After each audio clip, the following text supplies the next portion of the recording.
इस बड़ी सी धरती के किसी सुनसान द्वीप पर एक औरत समुंदर के किनारे लाइफ जैकेट पहनकर पड़ी हुई दिखती है। इस जवान औरत का नाम है जेन। वह बेहोश थी। जब उसे होश आता है तो वह देखती है कि उसका दोस्त ब्रैड भी बेहोश पड़ा है। वह दौड़कर उसके पास जाती है और जब वह उसे पलटती है तो देखती है कि उसके पेट में मूंगे कोरल का टुकड़ा घुसा हुआ है। ब्रैड की हालत बहुत खराब है। जेन डर जाती है और जोर जोर से मदद के लिए चिल्लाती है, लेकिन कोई जवाब नहीं आता। वह अपना बैग और लाइफ जैकेट उतारती है और ब्रैड को खींचकर पानी से दूर ले जाती है। इसके बाद वह उसके पेट से कोरल निकालती है और अपनी स्कार्फ को उसके जख्म पर बांधकर दबाती है। जेन पास के जंगल में जाती है। वहां एक नारियल पाती है, उसे पत्थर से तोड़ती है और जल्दी से ब्रैड के पास वापस आती है। वह नारियल का पानी उसके मुंह में डालती है, लेकिन तब तक बहुत देर हो चुकी होती है। ब्रैड मर चुका होता है। वह उसका चेहरा पकड़ती है और उसे पुकारती है, लेकिन उसका दोस्त अब इस दुनिया में नहीं होता, जिससे वह बहुत दुखी हो जाती है। जिस द्वीप पर जेन और ब्रैड फंसे हुए हैं, वहां एक छोटा सा बीच है जो घने जंगल से घिरा है। गम में डूबी जेन उस द्वीप के चारों ओर घूमती है और फिर वापस ब्रैड की लाश तक लौट आती है। इसके बाद वह जंगल में जाती है और एक खुली जगह तक पहुंचती है, जहां एक पेड़ से एक बैग लटक रहा होता है और एक लाल कलर का कूलर भी पड़ा होता है। वह उत्साहित होकर फिर से किसी को आवाज देती है, उम्मीद करती है कि कोई तो होगा, लेकिन फिर भी कोई जवाब नहीं आता। जेन बैग को खोलकर देखती है। उसमें दवाइयां होती है जिन पर 1994 की तारीख लिखी होती है। वह समझ जाती है कि जो कोई भी पहले यहाँ था वह अब बहुत पहले जा चुका है। कूलर में उसे कुछ कोका कोला की बोतलें मिलती है, लेकिन वह उन्हें छोड़कर आगे बढ़ जाती है। फिर उसे एक थर्मस और एक छोटा मेटल का डब्बा मिलता है।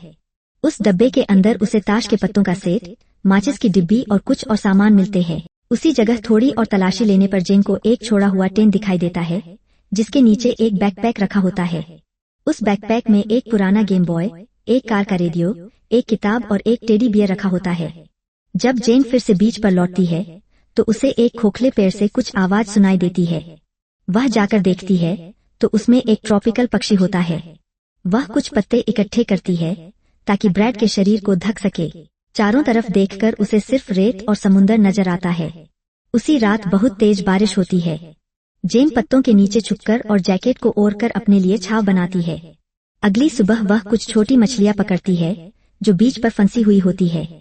उन्हें उठाते हुए वह देखती है कि एक मरा हुआ शार्क पड़ा है जो बीच से फटा हुआ है और उसके शरीर पर गहरे निशान हैं।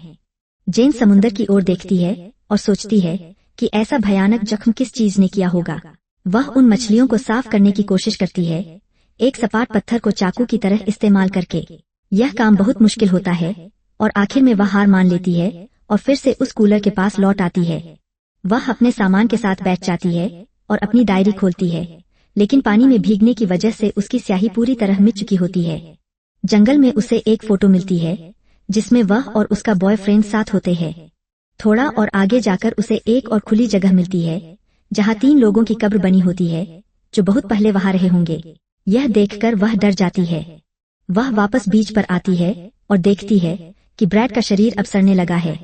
वह उसे खींचकर जंगल की तरफ ले जाती है, एक छोटा सा गड्ढा खोदती है और उसे वहीं दफना देती है। उसकी कब्र पर वह एक लकड़ी का टुकड़ा रखती है जिस पर ब्रैड के नाम का पहला अक्षर होता है। उस रात जेन अपने लिए सोने की एक जगह बनाती है और रात के खाने के लिए मछली भूनती है। यह उसकी उस सुनसान द्वीप पर पहली रात होती है। अगली सुबह जेन समुंदर किनारे किनारे चलती है और सामान ढूंढने की कोशिश कर रही होती है।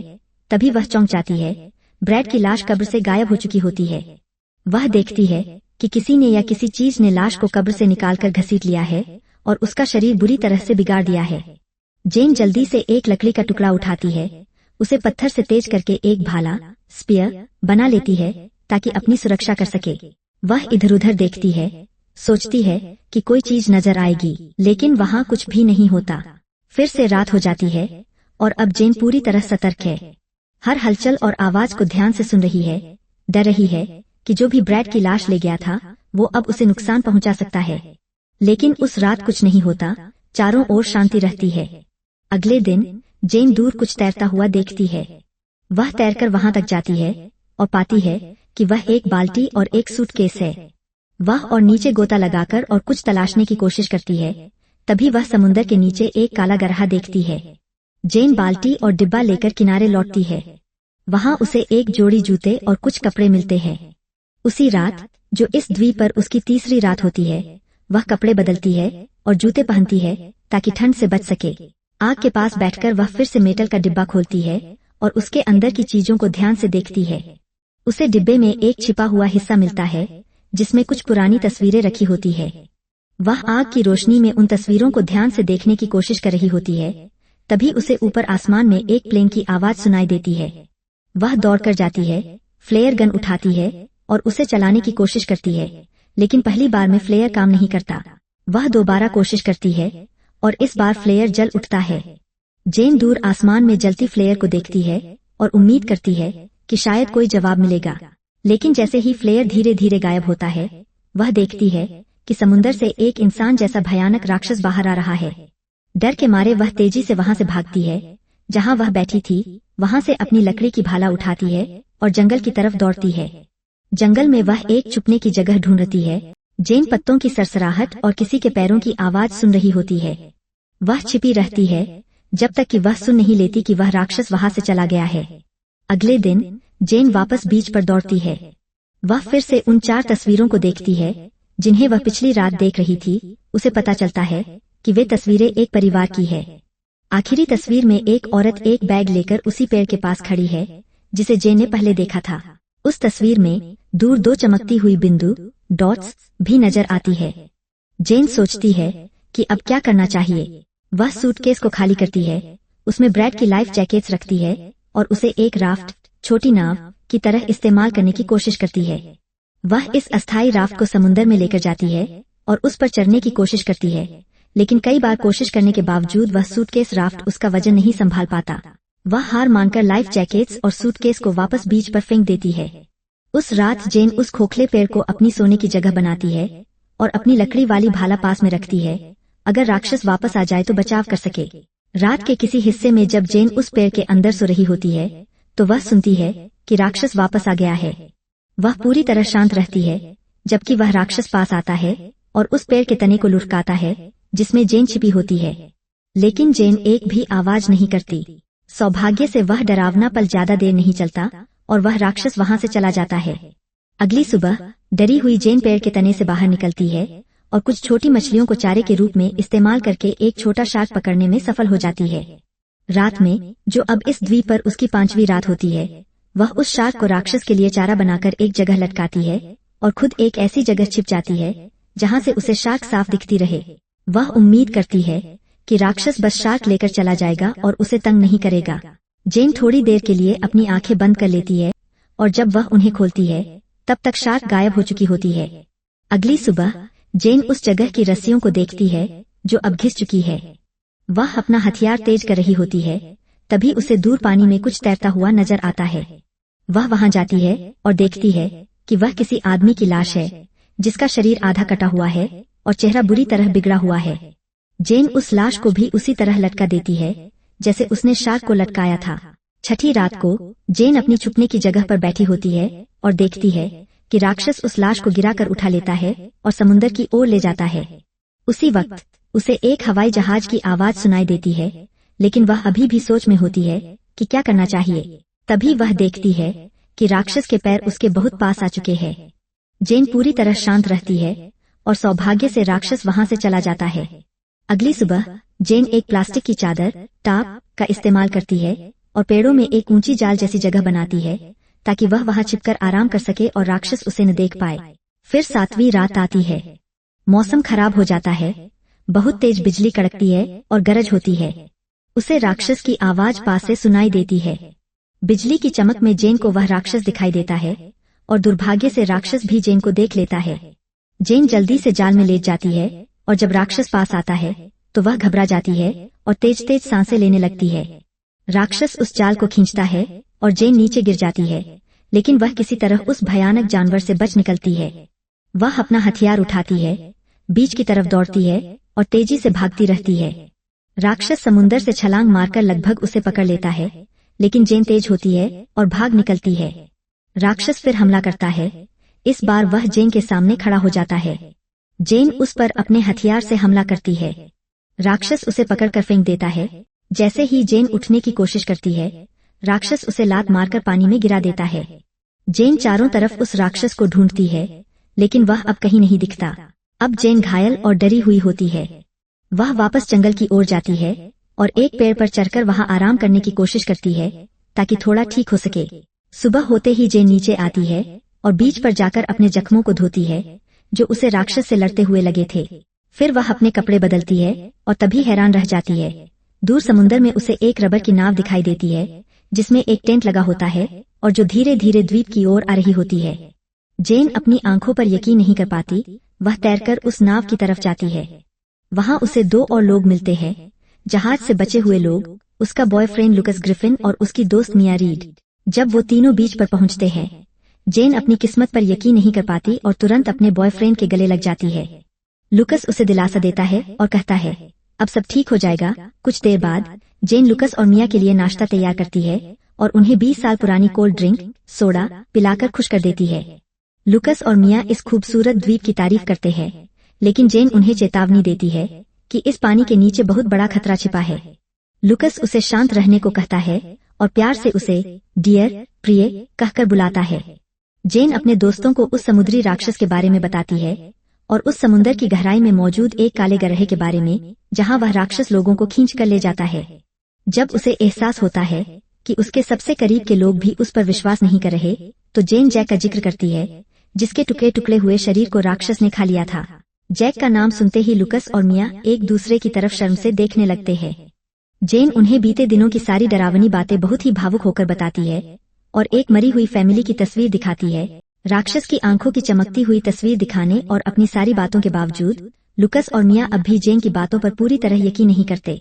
हालांकि मिया मानती है कि उस द्वीप पर एक परिवार की कब्रें हैं। वह सोचती है कि उन्हें वहां दफनाया किसने। लुकस और मिया जेन को शांत रहने और इंतजार करने को कहते हैं। शायद ब्रैड या कोई और किनारे पर आ जाए। आखिरकार समुंदर की लहरें सभी को इसी द्वीप पर ले आती है।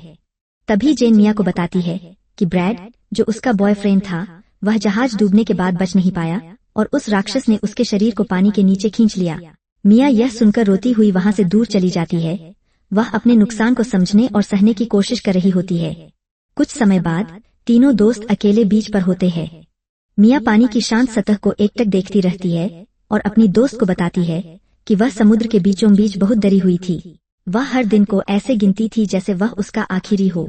इतनी खामोशी और अकेलेपन में वह पागल सी हो रही थी। जेन को पूरा यकीन है कि समुद्र में उसी राफ्ट पर वापस जाना बेहतर है, न कि यहाँ इस द्वीप पर राक्षस के हाथों मारा जाना। लेकिन उसकी दोस्त मिया इससे सहमत नहीं होती।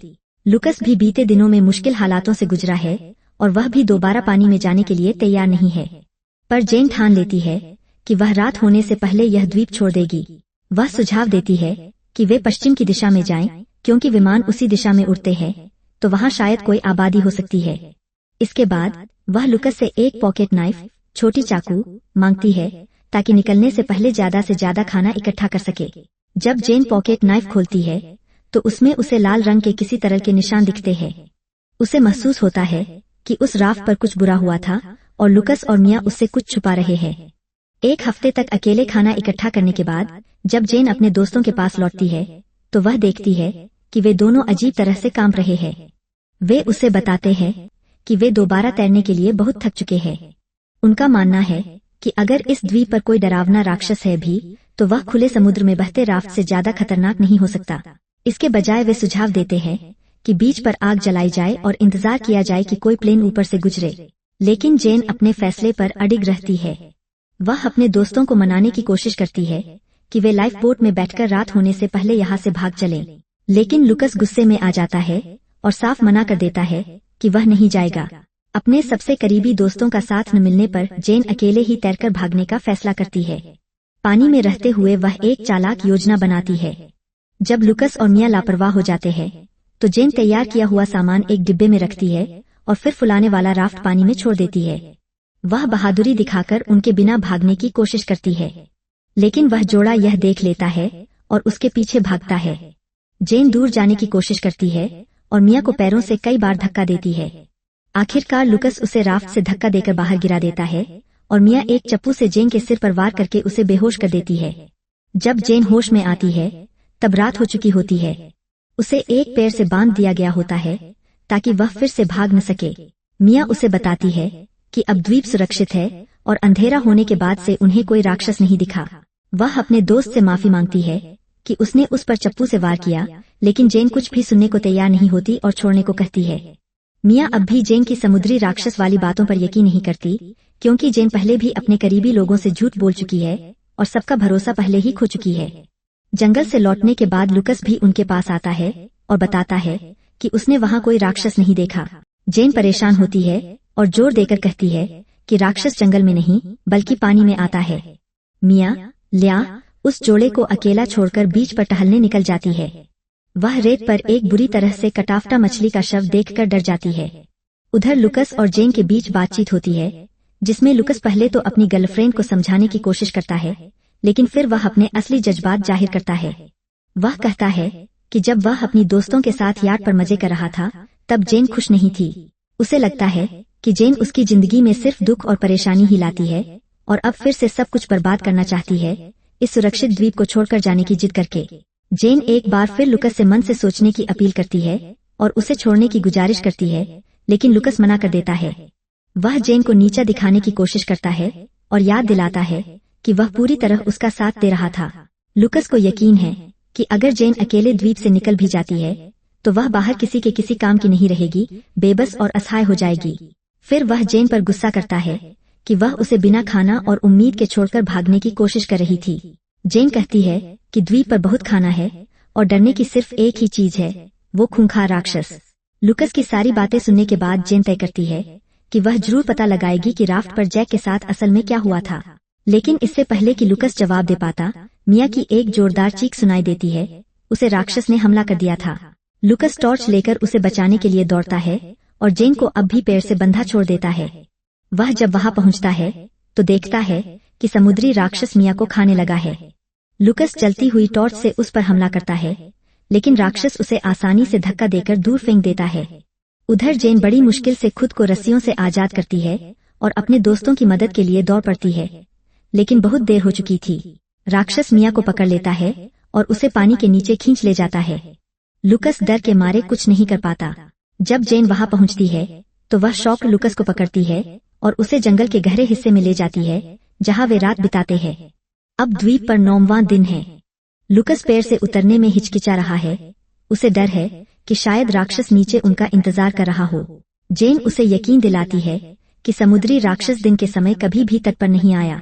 लुकस पिछले रात के हादसों से जूझ रहा है और मिया के गायब होने का दोष खुद पर डाल रहा है। लुकस को उसके दुख भरे ख्यालों से हटा देने के लिए जेन उसे उनके सामान और खाद्य सामग्री पैक करने में मदद करने के लिए कहती है, ताकि वे इस शापित द्वीप से आखिरकार भाग सकें। जेन एक भाले से कुछ मछलियां पकड़ती है और अपनी आखिरी माचिस से खाना पकाती है। वह द्वीप पर एक आखिरी बार कैंप की ओर जाने का फैसला करती है, ताकि सभी जरूरी चीजें एकत्र कर सके। वह फिर से बासी दवाइयों की बोतल उठाती है और सोच में डूब जाती है, द्वीप की खामोशी सुनते हुए। आखिरकार जेन और लुकस अपने सामान को राफ्ट में लादते हैं और उसे पानी में छोड़ देते हैं।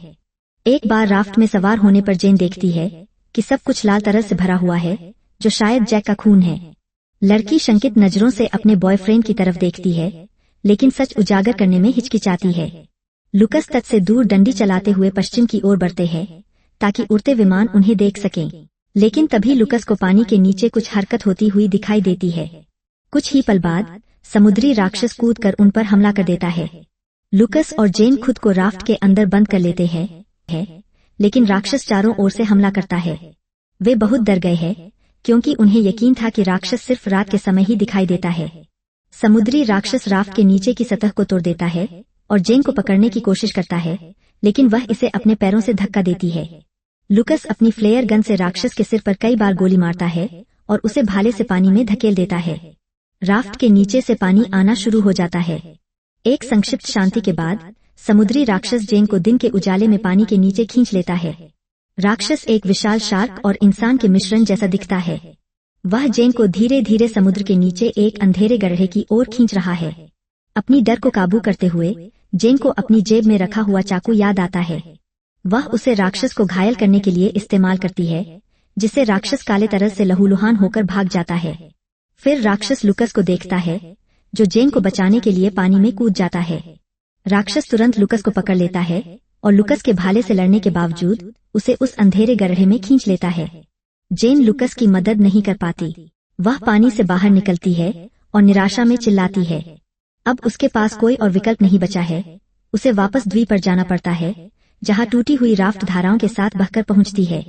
जेन आग जलाने के लिए संघर्ष करती है और अपनी डायरी में उस घटना के बारे में एक अंतिम संदेश लिखती है, जिसमें उसने राक्षस के साथ अपनी अनुभव को साझा किया है। वह आशा करती है कि उसका संदेश भविष्य के शिपव्रेक सर्वाइवर्स की मदद करेगा, अगर वह अकेले राक्षस से निपट नहीं पाई तो। जेन अंतिम लड़ाई की तैयारी करती है। वह पेड़ों की शाखाओं को तेज करती है और हड्डियों से हथियार बनाती है। रात के समय राक्षस फिर से शिकार करने के लिए आता है। जेन उसे एक जाल में फंसाने की कोशिश कर। जेन अपनी जान बचाने के लिए एक जाल बनाती है, जिसमें सूखी लकड़ियां और घास होती है, और उसे आग लगाती है। इससे राक्षस भ्रमित हो जाता है और भागने की कोशिश करता है। जेन इस मौके का फायदा उठाकर अपनी भाले से हमले करती है, लेकिन राक्षस उसे फेंक देता है। जेन हार नहीं मानती और तेज लकड़ियों से राक्षस पर हमला करती रहती है, हर बार उसके कमजोर स्थानों पर करती है।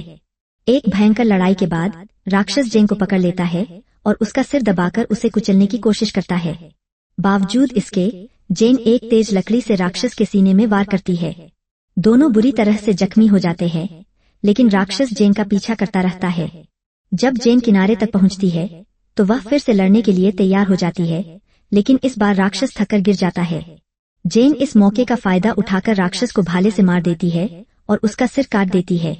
जैसे ही रात का अंधेरा सुबह के उजाले में बदलता है, हम देखते हैं कि जेन लंगड़ाती हुई राक्षस का सिर लेकर राफ्ट की ओर बढ़ रही है। यह उसका गवाह है कि उस प्रापंचिक द्वीप पर क्या हुआ था, और यह किसी के द्वारा दूर से देखे जाने के लिए एक संकेत के रूप में काम करेगा।